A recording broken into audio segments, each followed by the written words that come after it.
Assalamualaikum warahmatullahi wabarakatuh. Perkenalkan, saya Ayu Lestari dari semester 2 kelas A. Di sini saya akan mereview materi perkuliahan hukum pidana pada pertemuan ke-9 dengan dosen pengampu Ibu Profesor Dr. Hajah Yani Nur Aini SHMH dengan asisten dosen Bapak Dr. Muhammad Rendi Aridayandi SHMH dengan materi bab 5 tentang sifat melawan hukum. Suatu perbuatan dikatakan melawan hukum apabila perbuatan tersebut masuk dalam rumusan delik sebagaimana dirumuskan dalam undang-undang. Sifat melawan hukum terdiri dari melawan hukum formil dan melawan hukum material. 1. Melawan hukum formil. Perbuatan itu bersifat melawan hukum formil apabila dirumuskan sebagai tindak pidana dan diberikan sanksi.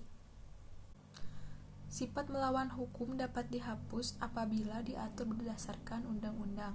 Jadi, melawan hukum sama dengan bertentangan dengan undang-undang tertulis. Yang kedua, melawan hukum material. Bukan hanya berdasarkan undang-undang tertulis saja, tetapi juga berdasarkan asas-asas hukum yang tidak tertulis atau living law. Sifat melawan hukum dapat dihapus berdasarkan undang-undang dan aturan atau hukum yang tidak tertulis. Jadi, melawan hukum sama dengan bertentangan dengan undang-undang atau hukum yang tertulis dan hukum tidak tertulis atau kebiasaan. Sifat melawan hukum material dibagi menjadi 2, yaitu yang pertama dalam fungsi negatif, mengakui kemungkinan adanya hal-hal yang ada di luar undang-undang untuk menghapuskan sifat melawan hukumnya perbuatan yang memenuhi rumusan undang-undang.